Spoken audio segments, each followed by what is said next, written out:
Gentlemen, this is Rafi Chowdhury here, joining you guys from RafiChowdhury.com. I've got my good buddy here, Zach Wheeler, also a very experienced relationship and dating expert, as you can clearly tell. He's dated many women in his life. So today's topic is going to be about, I hope you guys can hear me. Today's topic is going to be about communication and the importance of communicating during a relationship. Bring this camera closer to us. There we go. All right.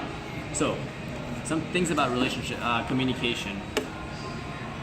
Communication is really the only way that humans can interact with each other, right? And it doesn't have to be verbal. It could be signs and like gestures that you use. It could be facial expressions.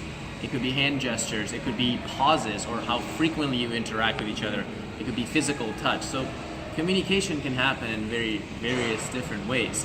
And why is that important in dating? We tend to have this idea in our head that if we think something, other person must be inside of our head, somehow be able to imagine all of this. Immediately understand what we're going through. But it doesn't really happen like that, right? Yeah. How does it actually happen? What do you think? Let's be kind of louder because it's kind of loud. I mean, for me, I just know that like when you I don't know. It's like, well, we have this whole text revolution, and now a lot of people want to rely on that, and which is, it can be okay at times, but especially when you really want to actually find out about the other person, you want to get to know their day, you want to know what's going on with them. What does it say when you're texting someone about like that, and being like, oh, how's your day? Yeah. It's great, but it can be better said. Some things can be better said, especially when you really want to get to know somebody in the beginning stages. And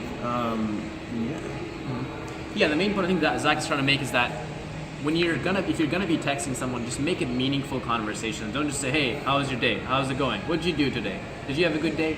Just ask, spice it up a little bit. Try to dig a little bit deeper than just a shallow level. Hey, how was your day? Repeating it day in and day out. I'm not saying there's anything wrong with texting. I think that texting is a form of communication that you should, occasionally text your significant other, but make it meaningful conversation. Don't just say, hey, what's up? What's up, yo? Hey, girl, what you doing? What you up to? Because these things get shallow. They're very shallow communication.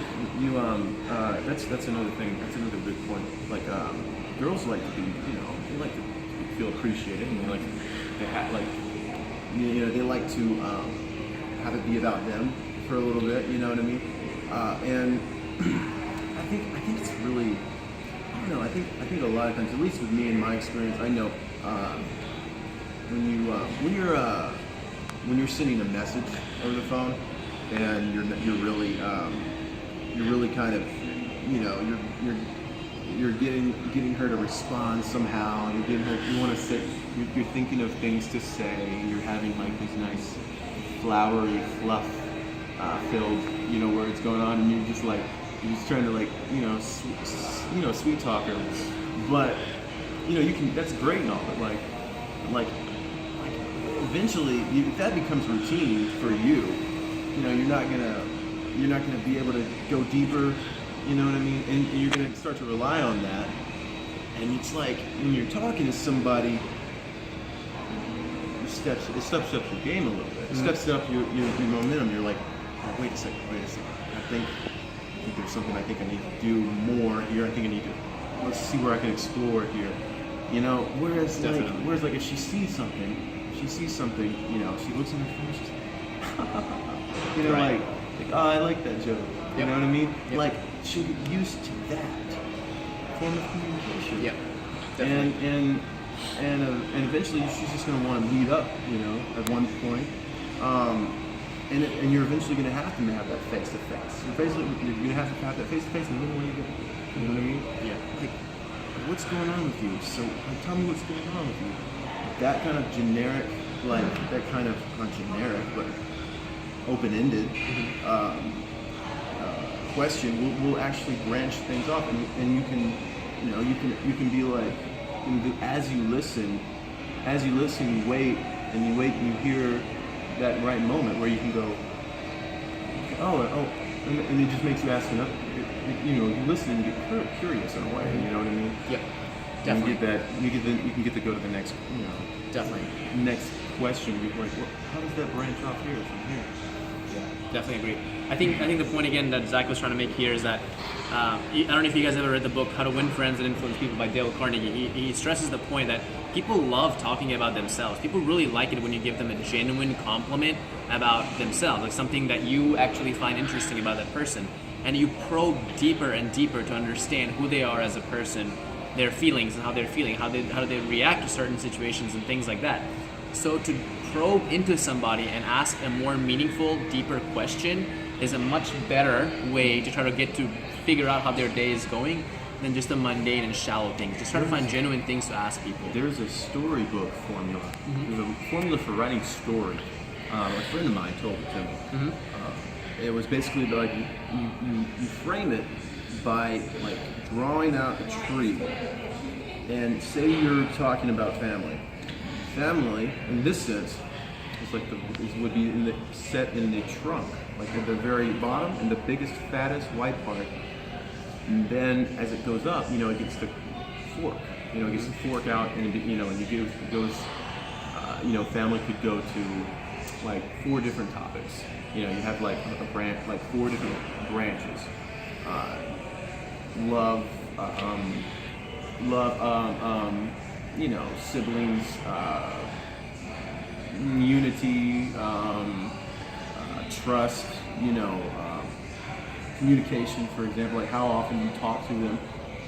I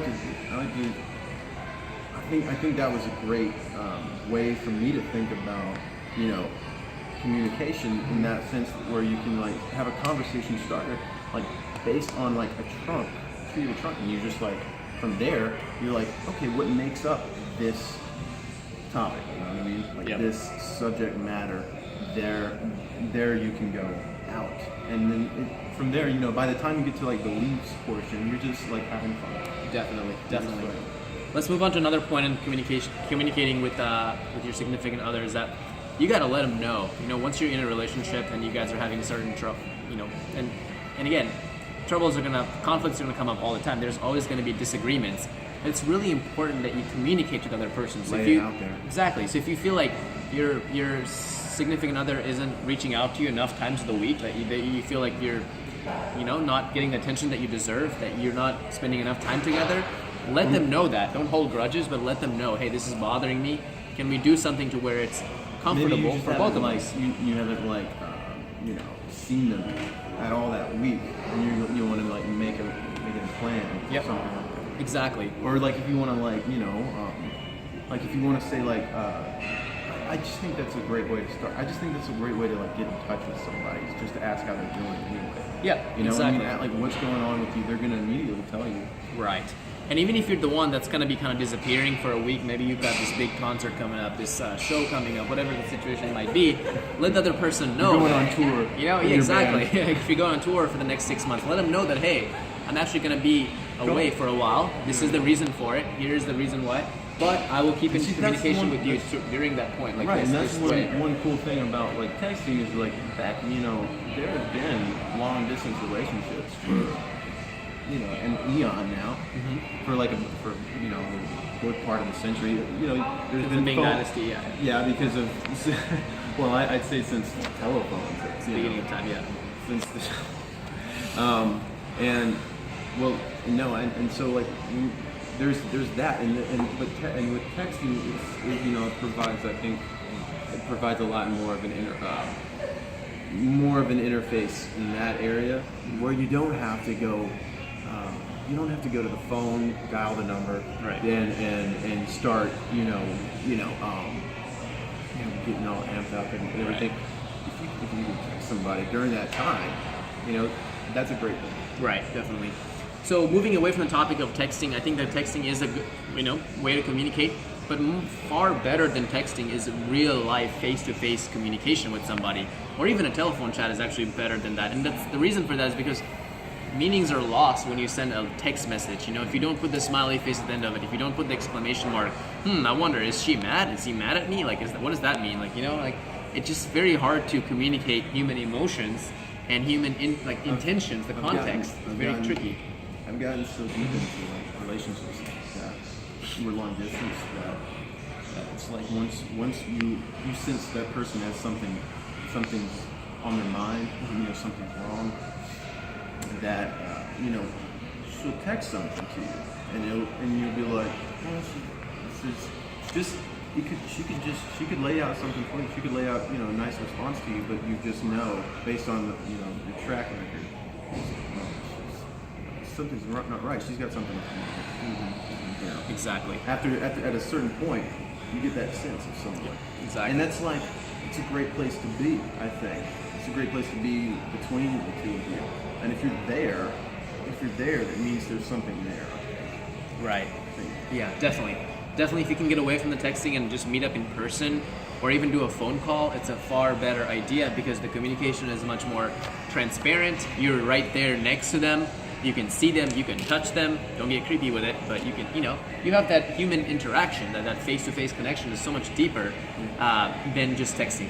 The other thing I want to say about communication is that it's very important to have shared experiences together. You've heard of people that have been friends for years, but they're just not close friends. They're just acquaintances. You've known them for years and years and years, and you guys have consistently hung out, but you do the exact same things together. And you wonder why they're not the people that you can just walk into their house anytime and eat food, right. You wonder. And the reason for that is because they don't have shared experiences together. They never went and did things together, go through trouble together, go through a haunted house together, or get stranded in California together. Go to a good ball game together. Right. Go to a nice place, to eat, nice festival. Correct. So if you really So if you really want to hack this dating thing and you want to quickly get someone to like you, try to go through troubles with them. Try to go through experiences with them. Instead of going to the movies every Friday, try taking her to a haunted house, right? Try taking an out-of-town trip where you don't know anybody else except for each other, because you'll bond a lot more, a lot faster if you have that shared experience that only you and that person shares and nobody else shares it. That's what you'll connect with on every time. Think about it. Think about all the inside jokes, right? Yeah. Where do inside jokes really come from? They come from unique shared experiences. And think about very it. unique. Very, in our sense, we have a lot of those Indian Mumbayan jokes. Right. Exactly.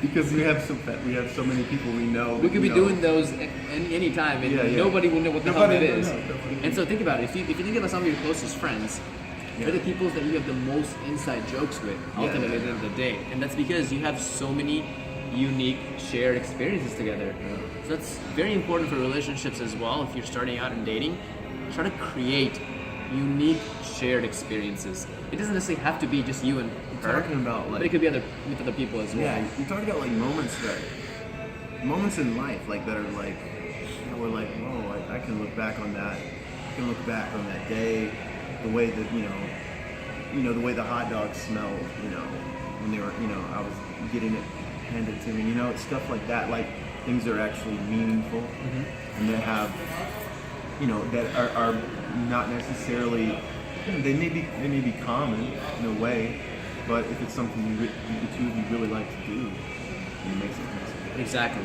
And on that note, don't be afraid to have wild, crazy moments either. Don't go out there and do some crazy things, because ultimately those are the things that we actually recall. And if you think about some of the best times you've had with, in your friendship with somebody, in your relationship with someone, you're gonna say, "Oh, remember that one day we did that crazy blah blah blah blah blah." If you don't actually create that, if you're always so good, you're not gonna have any memories. It'll be so boring. Oh, remember that one time we worked out together? Remember that time we hotwired that car? And if that means just go do crazy things, hey, every now and then do something crazy. Alcohol sometimes, because no great story ever started with someone eating a salad, right? Right. So sometimes go and get drunk. Whatever you need to do to try to make those memories happen. And I'm not saying by no means am I, I'm a proponent of alcohol. I don't personally drink either, but I'm just saying, don't be afraid to step outside the boundaries sometimes. Projects. Just to spice things up a little bit. I think do projects together. Great idea. Yeah, exactly. I wish honestly at times there were people who actually did projects and who were would like sit down and listen and be like, okay, I had this great idea. Okay, it all takes place. We do this little short film on our iPhone. It all takes place in this downtown, you know, and you know certain things like that would be great, and it would help would build a bond and would build. I don't know. It's just a matter of like in this day and age of technology. We have no excuses to be more, have a bond, to be more connected, and to be exercising our best, you know, abilities and activities together. You know. Exactly. Yeah, definitely. So we are kind of running out of time here, so just kind of wrap things up a little bit. I'm gonna go ahead and just highlight the main points that we're trying to make here. Number one, in communication, don't assume anything. Just because you're thinking something doesn't mean the other person is thinking the same thing or knows what you're thinking. Vocalize it, verbalize it, use adjectives, and whatever you can, just say it. Always talk. Every time you're feeling irritated about something, just point that out to them. Number two, try to have shared experiences with each other. Try to create memories that you can reflect on, because ultimately that's what you guys will bond over time, is those shared experiences, those inside jokes, those crazy nights. Number three, if you're gonna text, spend a lot of time texting, make the text messages meaningful, right? Just don't make it mundane things like, hey, what you up to? Hey, what are you doing? Every time. Just try to ask a deeper question, you know, something a little bit more than just what they're doing. Hey, I was thinking the other day about you when I was watching this. A little bit. Right, just bring it in. Like something like, hey, I was watching this the other day, I thought about you, blah, blah, blah, blah, blah happened. Did you ever do that before? You know, that's a much better and more exciting way to start a conversation for the day than to say, hey, what you up to? Hey, what are you doing today? When did you wake up? Try to always keep it surprising. Like, don't let the conversation get boring, because it's pretty easy to do that with text messages. Yeah, and I mean, and on that note, you can just like, if you're talking to a girl, it can be just as simple. You just be like, hey, I saw a preview for that movie. Have you seen that movie? You know what I mean? And then like next thing you know, you're talking about that movie. You get to talking about it, and then activities could come out of that, right? You guys could... Activities come out of things you talk about regularly. Exactly. Regularly. Yeah. And most important thing above anything else is physical time spent together, like quality time spent together. If you guys ever read The 5 Love Languages by Gary Chapman, it's a really good book. And he talks about like how the importance of quality time, and you really do have to spend that time with each other. Now, how much of it that time you spend together, or how often, completely different. You know, it depends on the relationship and how the two people feel about what's appropriate. So you're definitely gonna have to talk to your partner and figure out what that perfect balance looks like for you guys, and it's different for every people. Me personally, I like a lot of time spent together. You know, if I had the option, I would want to spend every single moment with my significant other, but not everybody's like that, obviously, and you have to kind of find that fine-tuned balance, I think. But in general, that's just, you know, keep it real, communicate, vocalize everything, and if something's bothering you, you know, make sure that you address it. If something's bothering them, ask a good friend address who knows friend or senior friend who knows these things. Definitely. That's all we have for you guys today. Rafi Chaudhry from RafiChaudhry.com signing up, and this is Zach Wheeler. Thank you.